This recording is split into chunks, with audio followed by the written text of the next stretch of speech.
Hello বন্ধুরা, আপনারা সবাই কেমন আছেন? আশা করি ভালো আছেন।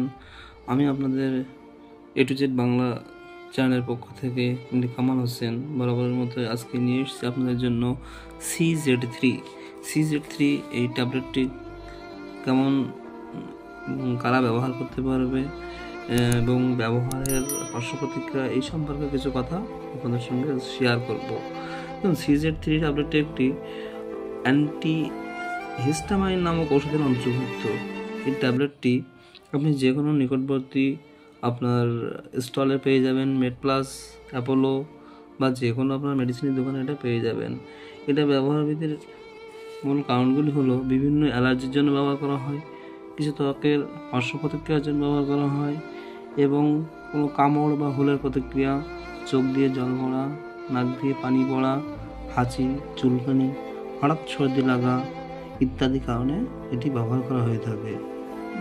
যাদের অ্যালার্জির দোষ আছে, অর্থাৎ হঠাৎ করে গায়ে চুলকানি হয়, হঠাৎ করে নতুন জামা কাপড় পরলে হাঁচি লাগে, এই সমস্ত কারণে এই CZ3টি আপনার ব্যবহার করতে পারেন। ভালো করে দেখুন, এটি CZ3 3 কোণা বিশিষ্ট ওষুধ। এই ওষুধগুলোর দাম খুব বেশি না, পার পিস 2 টাকা করে পড়ে। এক পাতা নিলে 20 টাকা কিংবা 22 টাকার মধ্যে পেয়ে যাবেন। এই ওষুধটি ব্যবহারের পূর্বে অবশ্যই আপনি আপনার নিকটবর্তী ডাক্তারের কাছ থেকে পরামর্শ নেবেন। তবে কি এর কিছু পার্শ্ব প্রতিক্রিয়া আছে।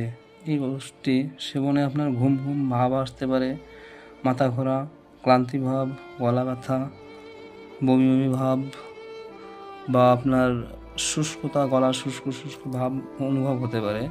তবে আমি আপনাদেরকে একটা রেকমেন্ড করবো, এই ওষুধটা দিনের বেলা খেয়ে কোনো কষ্টের কাজ করবেন না, যেমন ড্রাইভিং করবেন না, আপনি গাড়ি চালাবেন না, কেন এটা না প্রচণ্ড ঘুম পায়। আমিও কয়েকবার খেয়েছি, দেখেছি এটা প্রচণ্ড ঘুম ভাব আসে।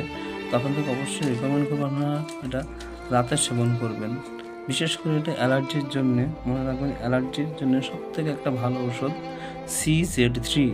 আপনাদেরকে অসংখ্য ধন্যবাদ জানাই। আমি শেষ করছি CZ3 পক্ষ থেকে এই ভিডিওটি।